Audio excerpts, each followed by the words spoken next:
Good morning. Welcome back to another episode of Public Problems. I'm your host, Justin Bullock, and today is Monday, February 15th, 2021, and we're podcasting live again on Facebook Live. So I'm kind of enjoying doing these bright and early Monday mornings.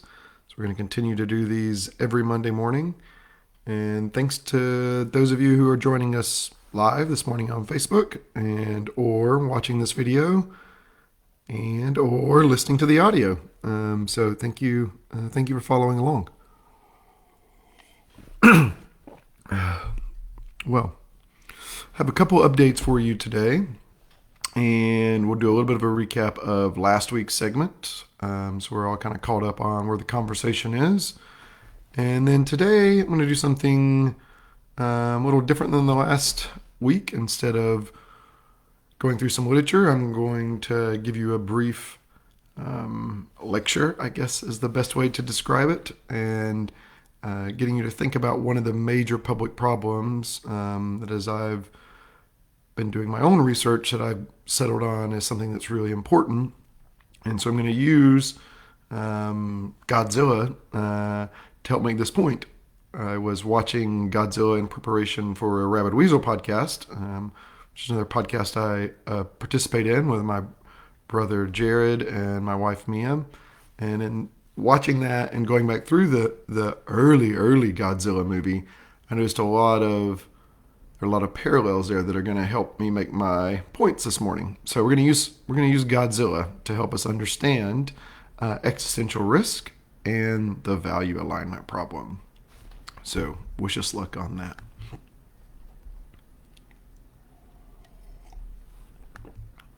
Okay, so a couple of updates before we move forward into the lecture this morning.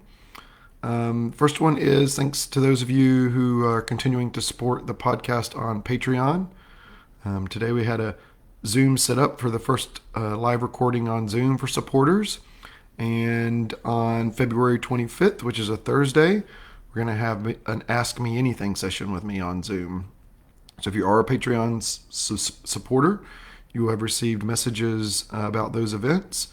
And if you become a supporter between now and then, you'll receive a message about those events. We'll be doing the same events in March, and I'll let you know those dates towards the end of this month. Okay, so last week we said goodbye to the Odd John book by Olaf Stapleton. And I announced and let you know that this book that I'm working on, Low Wainwright, is in some ways could be considered a sequel of Odd John. There are new characters, it goes in a new direction, but some of the characters from Odd John, John Wainwright being one of them, and a few others, make some appearances in that book. So what we'll start doing and following up with that story is starting to read some of the drafts of the book Low Wainwright that I'm working through.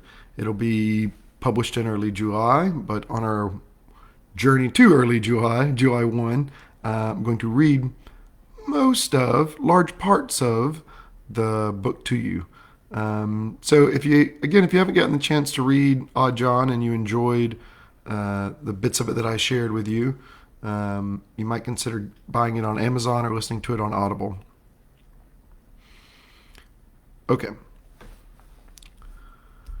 This week I wanted to do something a little bit different. As part of the podcast, I have wanted to introduce some more literature, but I also want to do some of what I do for my day job, which is provide information about major pressing policy issues, major challenges from a public problem standpoint.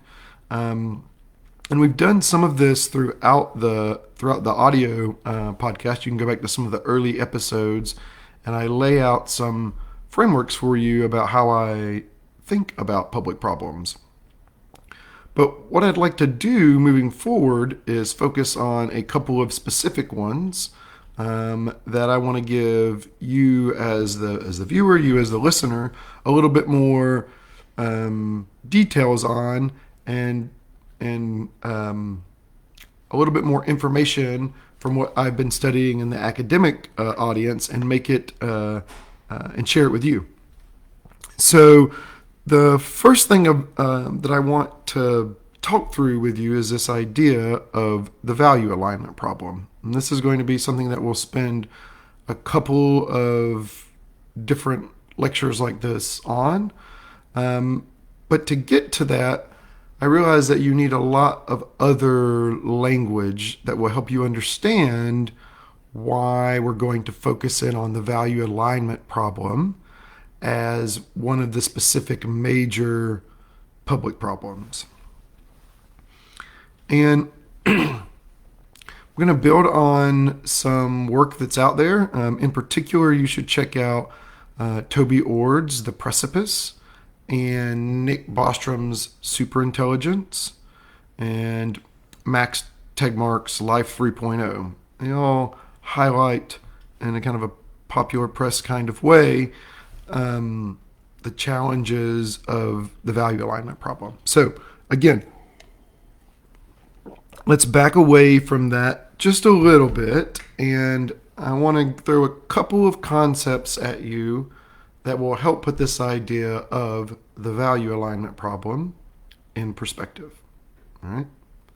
So there are going to be three basic concepts that are related that I want you to think about as we come back to the value alignment problem at the end to tie it together. And also as I'm going to walk you through an example that I hope helps make it clear. So these three concepts for you today are: 1, existential risk; 2, risk factors, existential risk factors; and security factors, existential security factors. All right? So there are these three terms: existential risk as a concept, existential risk factors, and security factors. All right? Existential risks are going to be things that could permanently harm humanity's potential or destroy humanity. These are things that could be so harmful to all of us that it permanently keeps us from moving forward as a species. This is an existential risk. Okay, the existential risk community has identified the top 5 arguably most important existential risks. Again, these are things that could potentially threaten the could permanently damage the flourishing of humans. One of these is the value alignment problem, which we're going to get more about. The second is human-engineered pandemics. The third is nuclear weapons. The fourth is climate change. And the fifth is environmental degradation. And these aren't necessarily in the order of our priority or how much concerned we need to be about them. We'll delve into more of this as we talk more about existential risk as a guiding framework for thinking about public problems. But those are 5. Some of those you may have heard of, some of those you might be familiar with, but we'll be revisiting those. One of the classic ones that most people are aware of is nuclear weapons. And that's what our example is going to build off of today as well. Okay, risk factors and security factors. Now, while these 5 things that I just listed are all risks to humanity in the sense that they could cause humanity to be either destroyed or to permanently hamper humanity's ability to move forward, risk factors kind of increase the likelihood of all existential risks or some portion of them. Security factors help protect you against them. All right? So while I listed the top 5 types of existential risks, risk factors are things that increase the overall likelihood of an existential risk, make it more likely. Security factors make them less likely. All right. So again, before I move on into extended example here with Godzilla, to make this maybe a little bit more clear, existential risks to humanity are those that either could cause humanity to go extinct or to permanently hamper their flourishing.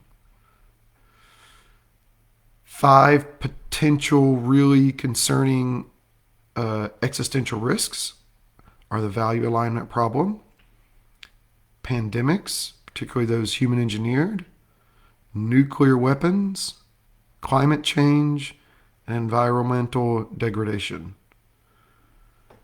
Those are types of risks. Risk factors are things that can make those worse, say global war. And security factors are things that lower those risks. So things like strong, functioning international democratic institutions. All right. So those are the concepts. Keep those in the back of your mind. And I want to walk through an example that I hope kind of drives it home. So the example is the famous character Godzilla. And what made me think about Godzilla, as I mentioned at the beginning of the podcast, is that in addition to this podcast, I've been doing the Rabid Weasel podcast. And in the Rabid Weasel podcast, every other week we pick a horror movie that is of interest either to my brother or to me or to my wife. And we've done a number of fun classics. We've done Frankenstein, Nosferatu, which is an early vampire movie. And these movies become really interesting to me because they're often exploring what I would consider dystopias. So these situations where technology or society and decisions that have been made lead to a really bad outcome. And sometimes this is creating a monster, like Frankenstein. Sometimes this is an invasion of an alien species, which is the invasion of the body snatchers, which is another one that we've done. And in this case, the nightmare is Godzilla. So for those of you that aren't familiar, Godzilla is a very large Jurassic period lizard. It looks kind of like a mix between a brontosaurus and a T-Rex. And the series of Godzilla has been going on since the movie that I'm talking about right now, which was in 1954. I think there are over 30 Godzilla movies.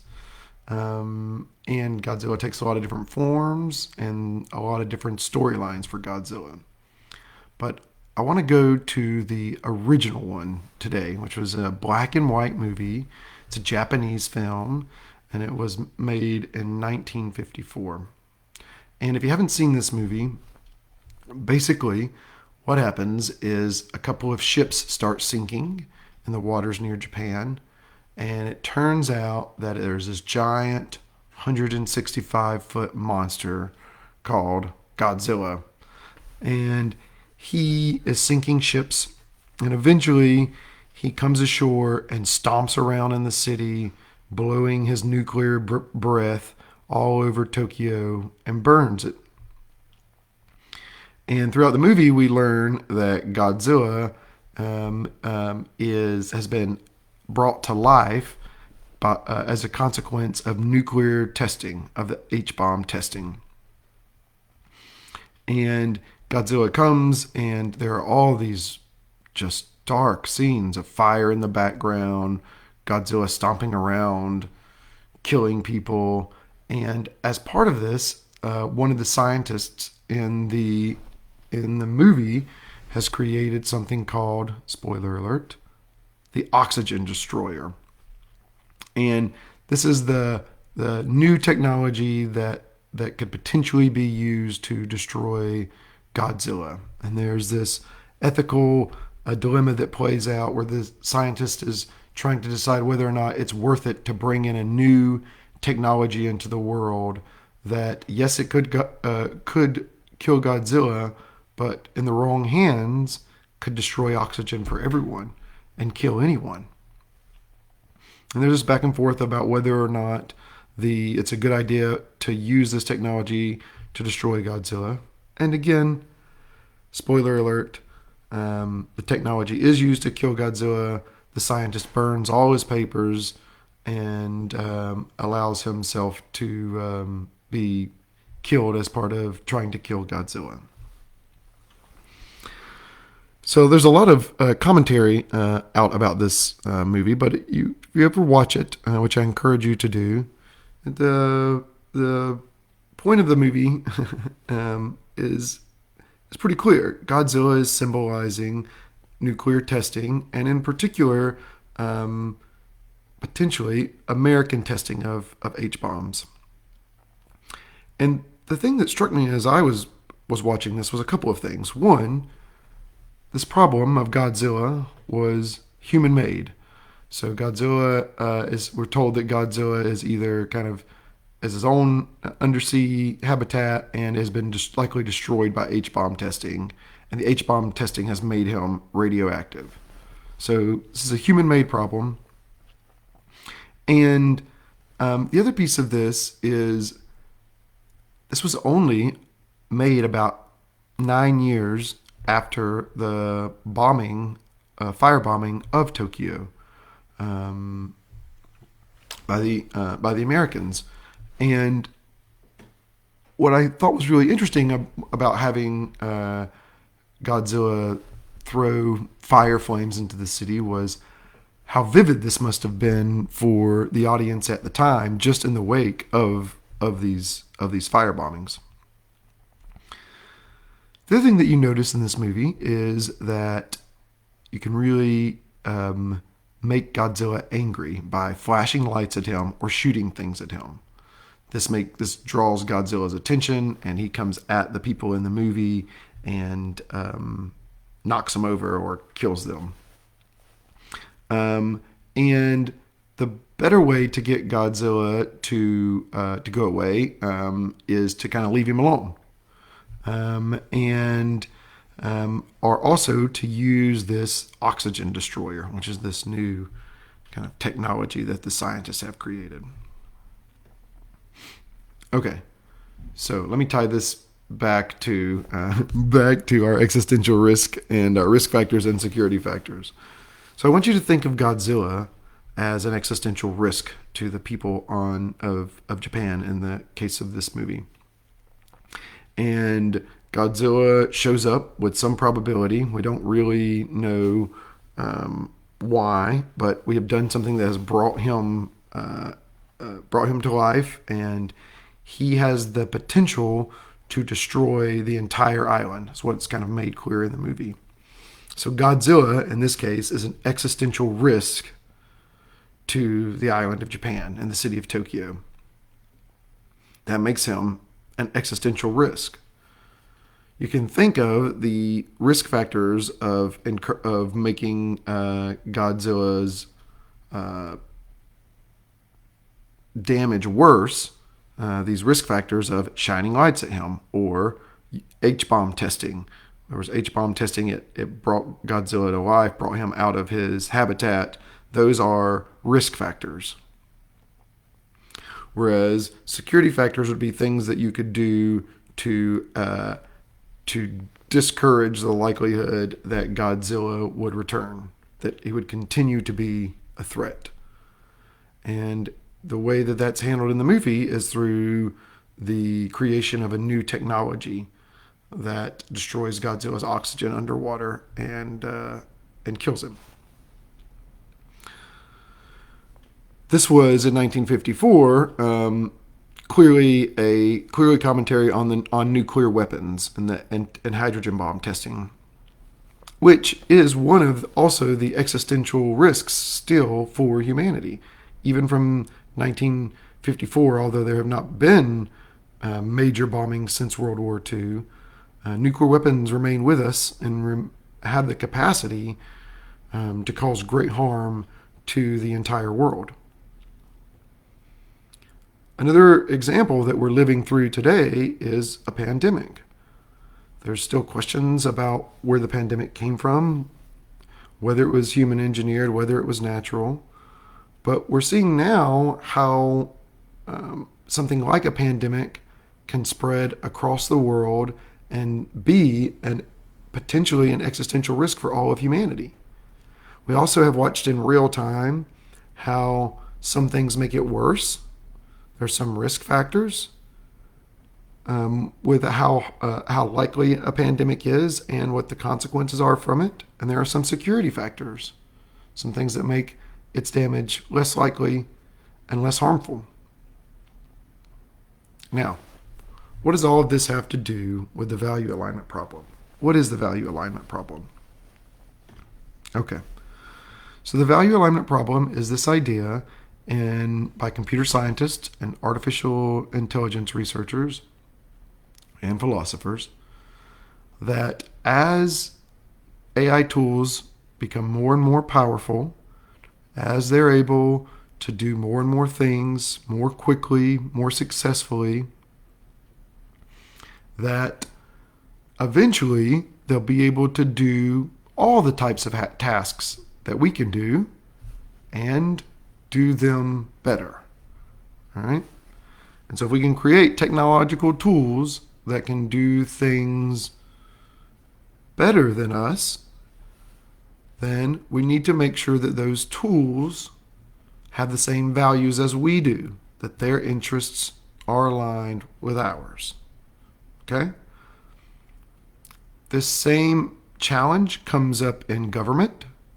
So people in a democracy try to collectively make sure the government's interests and values are aligned with theirs and that it behaves in a way that reflects their interests.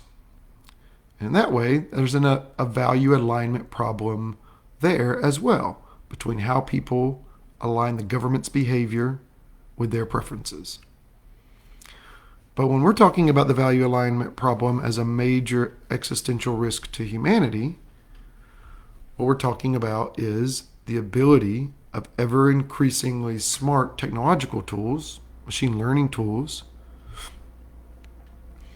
to learn things and process things and have more knowledge than the humans that create them. And if that's the case, then the idea is that they'll be able to outmaneuver us. And so if they're able to outmaneuver us because they can outthink us, we need to make sure that the machines share our values. That's the value alignment problem. How do we make sure that ever powerful machines share the interests of humanity? And I think for some people this still seems a little far out there, a little science fiction-y, but there's a lot of different publicly accessible work that kind of highlights this. I mentioned some of these earlier. Some of my own work is in this area. We're looking at this in some current research that I'm doing with people from lots of different disciplines. But bringing it back to the Godzilla example, if Godzilla shows up and Godzilla is more powerful than us, stronger than us, in some ways maybe more intelligent than us, he can kind of wreak his havoc on our society. And if we're not able to kill him, we need to find some other way to make sure that we're on the same team. And this is the value alignment problem. How do we make sure that Godzilla is on our team? And it's a really hard problem. This does play out in later movies, but I will leave that to you to look at in your own time to follow the Godzilla series. Okay, I hope this running metaphor of Godzilla as an existential risk and the things that we do to make him more angry as a potential risk factor, things that we do to make him less angry, protect ourselves as security factors. and that you start thinking about how these existential risks are something that we all struggle with as a global community. They're not just challenges for Americans, they're not just challenges for Europeans or Chinese or Africans. They're challenges for all of us. These things in our globally connected world affect all of us. All right, well, that's it for this week. Thank you for following along. We will be back. I'll be back with you next Monday morning, bright and early, and looking forward to it. Thanks so much.